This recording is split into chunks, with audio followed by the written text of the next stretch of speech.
Good morning students, how are you. आप सब कैसे हैं? उम्मीद है आप सब अच्छे होंगे। तो हमेशा की तरह गायत्री मंत्र के साथ आज की क्लास फिर शुरू करते हैं।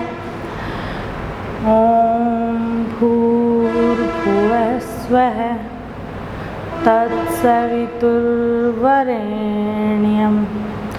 भर्गो देवस्य धीमहि धियो यो नः प्रचोदयात्।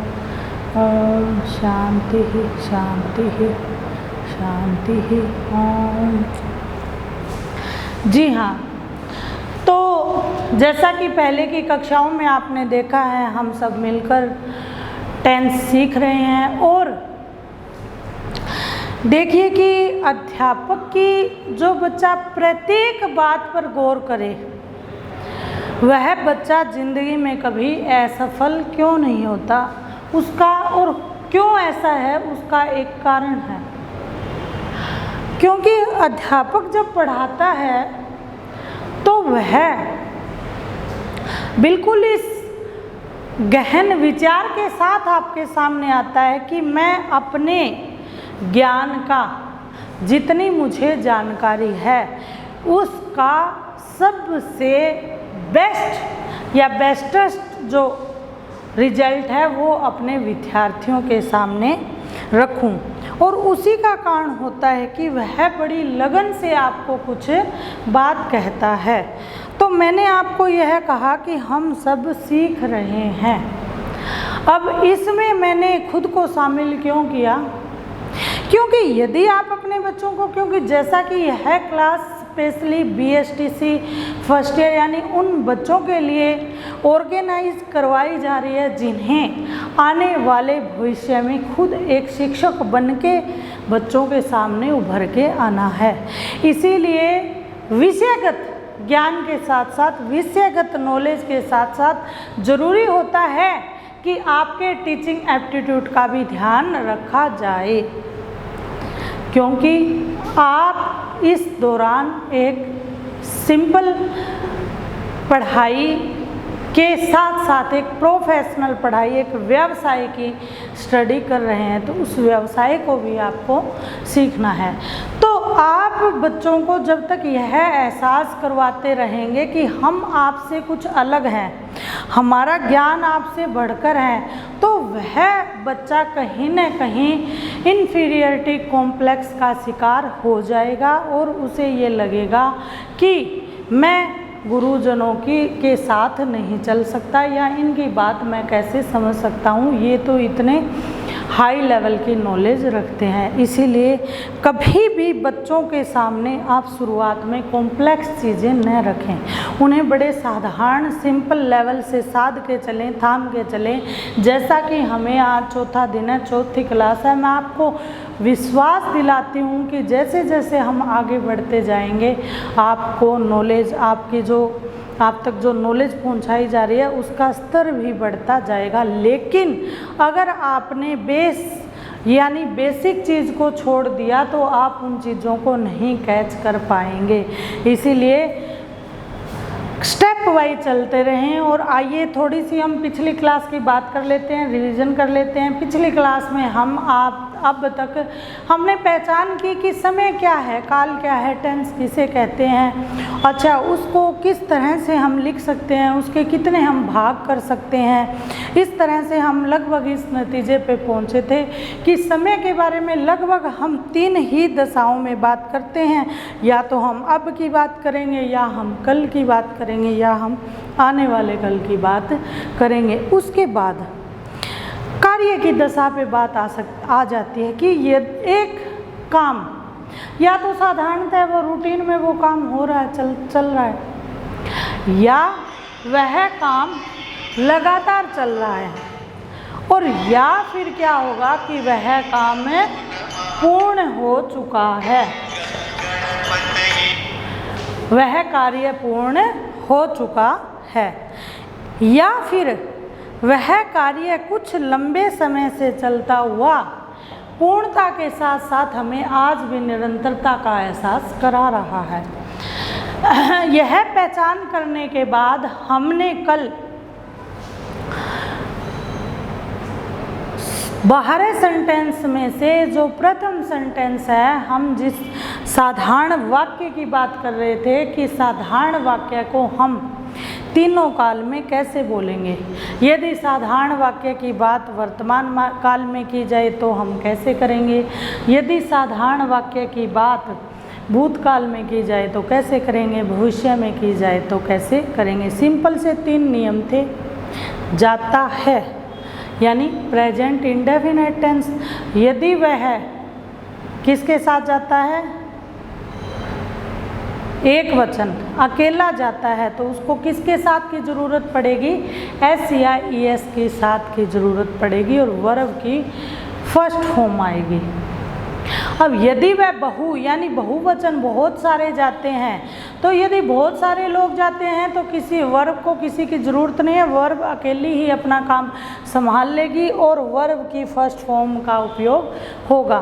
फिर यदि उसी साधारण वाक्य को हम पास्ट में कहते हैं तो वर्ब की सेकंड फॉर्म का प्रयोग हो जाएगा, सब्जेक्ट प्लस ऑब्जेक्ट। और अगर हम वही कार्य भविष्य काल में करते हैं, वही एक साधारण वाक्य भविष्य काल में निर्मित होता है, तो उसमें सब्जेक्ट के साथ सेल विल का प्रयोग और प्लस वर्ब की फर्स्ट फॉर्म आ जाएगी। छोटी छोटी बातों पे ध्यान देते हुए हम अंततः दिन जो आपके पूरे टेंस की रिवीजन की क्लास होगी, उस दिन आपको बिल्कुल उंगलियों पे याद होगा और समझ के साथ याद होगा कि इस चीज़ का उपयोग क्यों किया गया। अब आज हम कंटिन्यूस टेंस, कंटिन्यूस सेंटेंस की फॉर्म्स देखेंगे कि प्रेजेंट, पास्ट और फ्यूचर टेंस में जो कंटिन्यूस सेंटेंस होते हैं वो किस तरह से चलेंगे। उसके लिए एक बार हम फिर याद कर लेते हैं कंटिन्यूस वाक्य की पहचान क्या है। सबसे पहले कंटिन्यूस वाक्य की पहचान है कि उसमें आपको निरंतरता का भाव आएगा। निरंतर यानी कोई भी कार्य लगातार चल रहा है बिना किसी रुकावट के।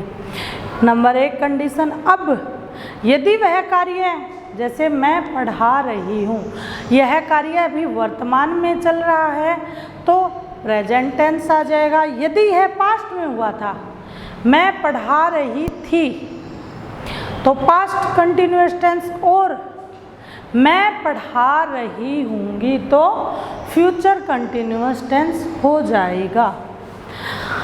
अब 2 बातें कंटिन्यूअस टेंस के बारे में। तीसरी बात, कंटिन्यूअस टेंस में हमेशा वर्ब की फोर्थ फॉर्म का उपयोग होगा। और मैंने आपको कहा था कि यदि आपको टेंस अच्छी तरह से सीखने हैं तो आप वर्ब की 5 फॉर्म को अपनी टिप्स पे रखिए।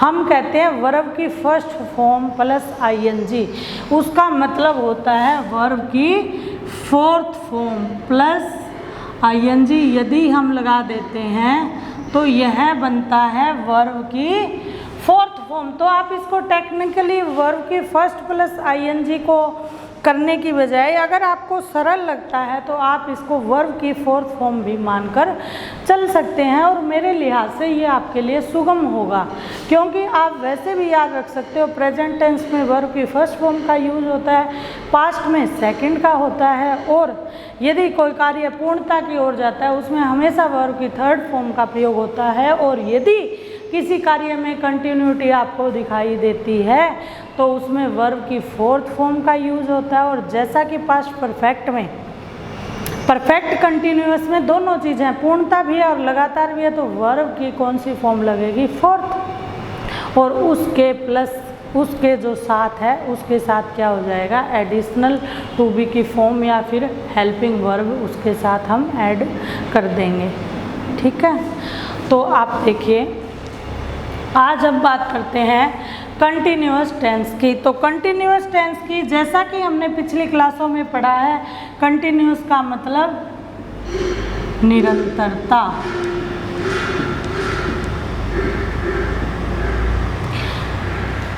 यहाँ पे पास्ट कॉन्टिन्यूस टेंस शॉर्ट लिख देती हूँ मैं, past present continuous tense, past continuous tense और फ्यूचर कंटिन्यूअस टेंस। अब बात कर लेते हैं इसकी पहचान क्या है। यहाँ पे मैं लिख देती हूँ पहचान। आप साथ के साथ यह चार्ट बनाते चलें। वैसे इसकी PDF स्लाइड्स मैं आपको दे दूँगी, 1-2 दिन में तैयार हो जाएंगी, तो आप उनका भी स्क्रीनशॉट ले सकेंगे। तो प्रेजेंट कंटिन्यूअस की पहचान है जिस वाक्य के अंत में रहा है। अब देखिए, अगर आप इन चीज़ों को सिस्टमेटिक कर रहे हैं तो निरंतरता में मैंने आपको बताया कि एक शब्द आपको हमेशा मिलेगा। क्या शब्द मिलेगा? रहा। ये चेंज नहीं होगा तीनों टेंस में। और सबसे पहले मैंने आपको एक बात बताई थी कि हेल्पिंग वर्ब यदि वर्तमान काल चल रहा है तो है लगेगी, यदि भूतकाल चल रहा है तो था लगेगी, और यदि भविष्य काल चल रहा है तो गा आगेगी लगेगी। सीधी सी बात है। अगर माइंड में हमारे क्लियर हो तो कंटिन्यूअस मतलब लगातार, और प्रेजेंट तो हेल्पिंग वर्ब क्या लगेगी? है। पहले है को समझना है, क्योंकि हम हिंदी भाषी हैं। जब आप इंग्लिश को इंग्लिश से ही समझने की कोशिश करते हो, गड़बड़ तब होती है। जी नहीं, आप पहले हिंदी में कंसेप्ट क्लियर करिए, अपने माइंड में सेट करिए। कितनी बड़ी बात है, आप 12th क्लियर करके आए। आप सब बच्चों को पता है कि है की फॉर्म इज होगी। अब यदि वो है बहुवचन को डिनोट कर रहा है तो आर हो जाएगी। जैसे कि हिंदी में भी तो है और है में अंतर है। ठीक उसी भांति इज MRI के साथ हमेशा इंग्लिश में एम का प्रयोग होता है। वैसे ही पास्ट की था देती है तो पास्ट का था मतलब वाज और उसका बहुवचन वर। तो देखिए उसी वैसे ही बी का प्रयोग हो जाएगा आगे फ्यूचर टेंस में, जिसका अर्थ गा आगेगी कोई भी कार्य होगा।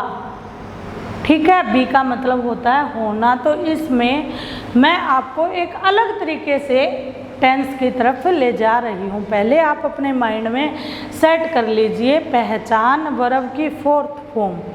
फोर्थ फॉर्म का मतलब ही होता है जैसे डू का मतलब कार्य करना, वर्ब की फर्स्ट फॉर्म, उसके आगे ING लगते ही वर्ब की फोर्थ फॉर्म बनते ही उसका मतलब हो जाएगा कि कार्य किया जा रहा है, यानी वहाँ कंटिन्यूटी है कार्य में। रहा। अब आप खुद मुझे बताएंगे, अपने साथ साथ फ़ोन में बोलेंगे कि यदि प्रेजेंट टेंस हो तो हेल्पिंग वर्ब क्या लगेगी? रहा है, रही है और रहे हैं। इस तरह के वाक्य बने जाएंगे। सेम आप अब बता सकते हो पास्ट में, पहले मुझे हिंदी में बताएंगे, फिर हम इंग्लिश पे जाएंगे। हिंदी में रहा था, रही थी और रहे थे।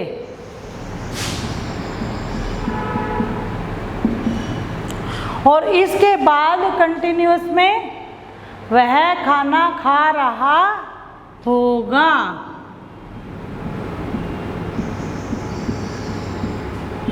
वह खाना खा रही होगी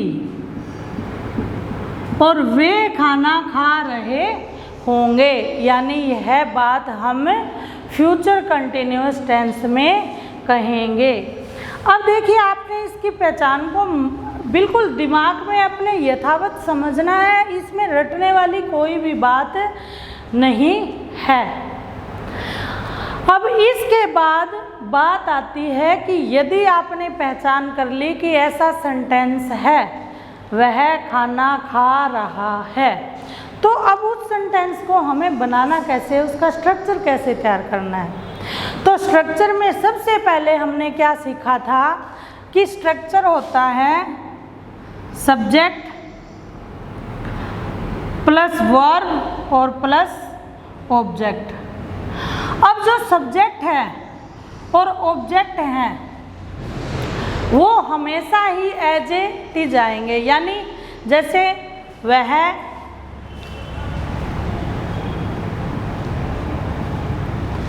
पुस्तक पढ़ता है। अब इसमें सब्जेक्ट वह है, उसकी हमें सिर्फ इंग्लिश देखने है, यानी ही का प्रयोग कर देना है, और ऑब्जेक्ट यानी पुस्तक, बुक, बस बहुवचन है तो बुक्स। वैसे ही सब्जेक्ट एक वचन है तो ही, और बहुवचन है तो दे। उसमें ज़्यादा सा बदलाव नहीं होता। मेन जो हमें फोकस टेंस पे करना है वो इस बीच वाले पार्ट पे करना है कि वर्ब का प्रयोग कैसे होगा और हेल्पिंग वर्ब का प्रयोग कैसे, कहाँ और कितना होगा। तो सबसे पहले आप सब्जेक्ट ऑब्जेक्ट की चिंता न करते हुए सिर्फ वर्ब के यूज की तरफ फोकस करेंगे और आप इंग्लिश का कोई भी वाक्य निर्मित कर सकेंगे।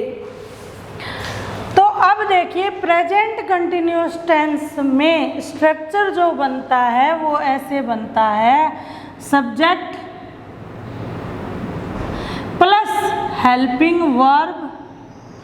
अब हेल्पिंग वर्ब के लिए मैं स्पेशली आपको एक पूरा वीडियो 2B की फॉर्म्स सिखाऊंगी, जिसमें 2B की फॉर्म्स 8 होती हैं और उनका प्रयोग कैसे होता है, उनका मीनिंग कैसे होता है, तो आपको बिल्कुल क्लियर हो जाएगा। अभी के लिए आप याद कर लीजिए, मैंने आपको बड़ी अच्छी तरह समझा भी दिया है कि वर्तमान काल में हेल्पिंग वर्ब क्या होगी, भूतकाल में क्या होगी और भविष्य काल में क्या होगी।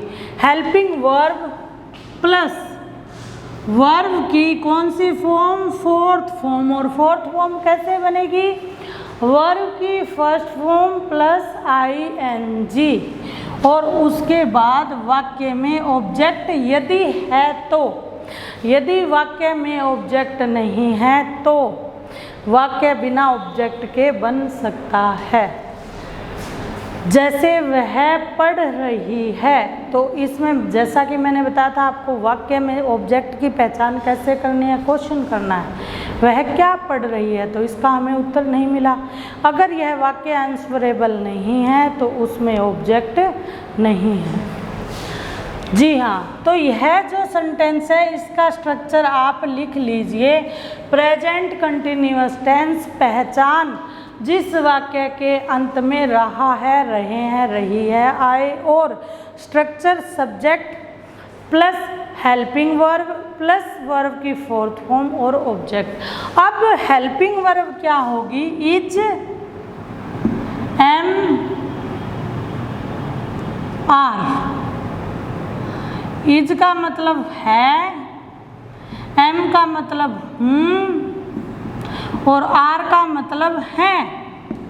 अब मुझे जहाँ तक ध्यान है, बड़े लंबे समय तक बच्चे इज, एम, आर एस रटेंगे कि present continuous tense helping subject plus helping verb plus verb की first form plus ING plus object helping, फिर बीच में से फिर इज, एम, आर। हाँ, हेल्पिंग वर्ब भी नहीं कहेंगे, subject plus is, am, are plus verb की first form plus ING plus object. उस चीज़ को इतनी एक लंबी रेलगाड़ी बना दी बिना कुछ सोचे समझे। सिंपल सी बात है, सहायक क्रिया यानी है। हिंदी में भी तो हम लगाएंगे वह पढ़ा रहा है कोई भयानक चीज़ नहीं है। इज, एम, आर आप भयानक चीज़ बनाते हो उसको। सिंपल सी बात है, भूल जाते हो। सबसे बड़ी बात, प्रेजेंट कंटिन्यूअस टेंस में कोई बच्चा वर्ब की फोर्थ फॉर्म नहीं भूलता। क्या भूलते हैं, इज, एम, आर का प्रयोग करना भूल जाते हैं, उसको बड़ी कंडीशन मानते हैं। अरे भाई वाक्य को देखिए, वह पढ़ा रहा है। अब उस है को हम कहाँ रखेंगे, उसको लगाना है ना, इज, एम, आर। इज का मतलब है एक वचन, आर बहुवचन हैं। वे अगर ज़्यादा होंगे तो अब आपको समझ में भी आ जाएगा कि दे के साथ आर क्यों लगता है। अच्छा, एक चीज़ हम और करते हैं, हम रटेंगे, दे के साथ आर लगेगा, ही, सी के, इट के साथ इज लगेगा। क्या रटना है, वो एक वचन है, एक वचन के साथ एक वचन की सहायक क्रिया, बहुवचन के साथ बहु की। जैसे ही दे आया तो वो आर बन गया, और आई के साथ एम। अच्छा, आई के साथ एम आता है, ये भी हम रटते हैं, याद करते हैं। क्यों, आई का मतलब होता है मैं, और एम का मतलब होता है हूँ। अब यदि मैं वाक्य बना रही हूँ कि मैं पढ़ा रही हूँ तो क्या लगेगा, हूँ। आई के साथ एम कभी नहीं भूलेंगे ना, बिल्कुल ऐसे ही पढ़ते रहो आप। तो अब इसका एक आप वाक्य बनाओगे, आपके लिए काम है। जैसे वह स्कूल जा रहा है, वह एक वचन है, ही। अब हेल्पिंग वर्ब वह के साथ क्या लगेगा, है का मतलब इज, ही इज।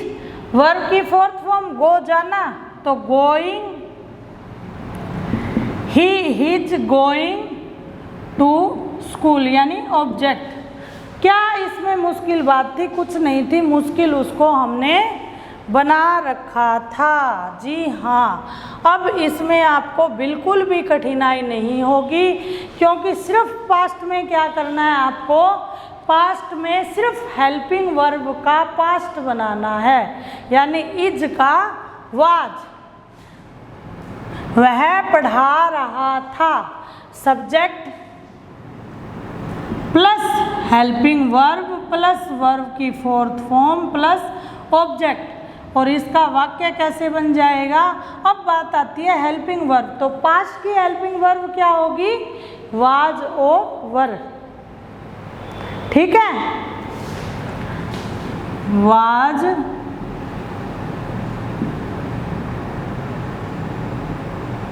और वर, क्योंकि इज एम आर प्रेजेंट का है, और इसको अगर हम पास्ट में हेल्पिंग वर्ब लिखेंगे, था, थे, थी की, तो क्या बन जाएगी, वाज और वर, यानी था, वाज, थे, वर। समझ गए आप, कोई भी चेंज नहीं आएगा। अब वही वाक्य दोबारा बनाते हैं। वह स्कूल जा रहा था। और एक आप क्लास जब लगाएं तो कॉपी पेन लेके जरूर बैठें और साथ के साथ वाक्य बनाकर देखें। वह स्कूल जा रहा था, वह सब्जेक्ट है, और वह की इंग्लिश मैंने आपको बताई थी, ही। अब उसके बाद स्कूल नहीं आएगा, क्योंकि इंग्लिश में थोड़ा सा स्ट्रक्चर चेंज हो जाता है और पहले वर्ब का प्रयोग होगा। वर्ब से पहले कंडीशन क्या है, हेल्पिंग वर्ब आएगी। अब ही एक वचन है, तो क्या लगेगा, ही के साथ किसका प्रयोग होगा, ही, वाज, और सब्जेक्ट प्लस वर्ब की फर्स्ट फॉर्म यानी वर्ब की फोर्थ फॉर्म क्या लग जाएगी, गोइंग टू स्कूल। ठीक है, इसमें कोई मुश्किल नहीं है यहाँ तक। इसके बाद हम बात करेंगे फ्यूचर टेंस की। यहाँ तक आपको समझ में आ गया, कुछ भी मुश्किल नहीं है, मुश्किल हम बनाते हैं। अब बात आती है, अब आप देखिए फ्यूचर कंटिन्यूअस टेंस, और यह आपको सबसे मुश्किल लगेगा, इसलिए मैं ऊपर वाला थोड़ा रफ कर देती हूँ और आपको इसको पूरी अच्छी तरह से इस टेंस को मैं आपको अब करवाती हूँ। इसीलिए आपको मैंने कहा है कॉपी पेन लेके बैठिए, साथ ही साथ उस चीज़ को नोट डाउन आप कीजिए। अब देखिए फ्यूचर कंटिन्यूअस टेंस में हिंदी में बनाने में तो कोई दिक्कत नहीं है। हिंदी में अगर हम सेंटेंस बनाएंगे तो वह सेंटेंस बनेगा, वह जा रहा होगा, वह जा रहा होगा। अब सबसे पहले तो मैंने आपको पहचान बताई थी, हमने पहचान कर ली। पहचान क्या, रहा होगा यानी प्रेजेंट फ्यूचर कंटिन्यूअस टेंस का यह वाक्य है, होगा। अब उसको तोड़ के देखो, पीछे गागेगी है तो साधारणतः ही पता चल गया भविष्य का वाक्य है। अब कार्य की स्थिति देखो, इसमें रहा है लगा है, रहा रहना यानी यह निरंतरता का द्योतक है, तो क्या हो जाएगा, फ्यूचर कंटिन्यूअस टेंस। अब इसको कोई परेशानी नहीं है, परेशानी आएगी आपको आगे। अब आप सिंपल सी एक चीज़ दिमाग में बैठा लीजिए कि अगर हम भविष्य की बात करेंगे तो उसमें हेल्पिंग वर्ब उसका विल और सेल का प्रयोग जरूर होगा। इस चीज़ को आप हमेशा याद रखिए, तो उससे आपकी आधी परेशानी ख़त्म हो जाएगी। जैसे कि हमने फ्यूचर इंडेफिनिट टेंस का प्रयोग किया था, तो उसका स्ट्रक्चर क्या था, आप थोड़ा सा मेरे साथ याद कीजिए। आपने देखा था कि सब्जेक्ट प्लस विल और सेल का प्रयोग प्लस वर्ब की फर्स्ट फॉर्म और ऑब्जेक्ट। तो अब क्या होगा, उस विल और सेल को हमें साथ में ही रखना है, यानी स्ट्रक्चर क्या बनेगा, सब्जेक्ट प्लस विल या सेल। अब और विल और सेल का प्रयोग हम क्या देखेंगे, सब्जेक्ट के अकॉर्डिंग, अकॉर्डिंग टू सब्जेक्ट। आप इस चीज़ को लिख लेना, अच्छे से अपने दिमाग में समझ लेना, अकॉर्डिंग टू सब्जेक्ट, यानी ही है तो विल लग जाएगा, और आई और वी के साथ हमेशा किसका प्रयोग होगा, सेल का होगा। कुछ एक्सेप्शनल केसेस हैं, उनकी हम बाद में बात करेंगे, पहले हम साधारण चीज़ों तक अपनी पकड़ बना लें। सब्जेक्ट प्लस विल और सेल का प्रयोग प्लस, अब कंडीशन क्या है, कुछ हेल्पिंग वर्ब चाहिए। पहले स्ट्रक्चर को दिमाग में बैठाइए, क्योंकि यदि आप भूल भी गए तो आपके दिमाग में होगा कि सब्जेक्ट और साथ के साथ हेल्पिंग वर्ब, फिर आप सोचोगे अरे हेल्पिंग वर्ब क्या हो सकती है, तो सीधा सा हिंदी में जाओ ना कि इंग्लिश में। हेल्पिंग वर्ब है कि इंग्लिश सोचो, पास्ट था कि इंग्लिश सोचो, और होगा, होगी, फ्यूचर तो मैंने क्या बताया था, बी का मतलब होना। तो उस बी को आप एक अपने लिए एक मुश्किल न बनाते हो, बड़ी सिंपल सी चीज़ है, उसको समझते हुए आप क्या लिखोगे, बी और वर्ब की फोर्थ फॉर्म और प्लस ऑब्जेक्ट। अब आप ये सेंटेंस घर बैठे बैठे मेरे साथ बना सकते हैं। क्या सब्जेक्ट होगा, ही, विल का प्रयोग ही के साथ, और बी हेल्पिंग वर्ब, और वर्ब की first form he will be going to the school. आप देखिए, बड़े हौसले से, बड़े उत्साह से मेरे साथ साथ आप करिए, आप बड़े अच्छे से टेंस के वाक्य बनाने सीख जाएंगे। और देखिए, ज़रूरी नहीं है कि हर बच्चा, हम क्या करते हैं, एक्सीलेंसी की तरफ भागते हैं। एक दिन में कोई परफेक्ट नहीं हो सकता, और धीरे धीरे कहते हैं ना कि हथेली पे सरसों नहीं पकती, तो मत पकाइए, और आप अपनी जड़ों को मत भूलिए। देखिए, हाँ, वी आर इंडियंस, और हम एक नई लैंग्वेज को सीखने जा रहे हैं। थोड़ा सा मुश्किल है, लेकिन नामुमकिन नहीं है भाई। इम्पॉसिबल के वर्ड के अंदर ही आई एम पॉसिबल छुपा हुआ है। तो बिल्कुल आप साथ बने रहिए और एक एक चीज़ को ध्यान से पढ़ते रहिए। क्वेश्चन है आपके, कुछ क्वेरी है तो उसको पुट कीजिए। और मैं बड़ा थोड़ा थोड़ा, देखो, बड़े सलीके से आपको 12 सेंटेंसेस करवाऊंगी। और बिल्कुल एक मैं इस बात को दावे के साथ कहती हूँ कि जिस दिन हमारी आखिरी क्लास होगी तो आप बड़ा डेफिनेटली, श्योरली बड़े अच्छे अच्छे वर्ड्स का प्रयोग करेंगे। और एक मेरी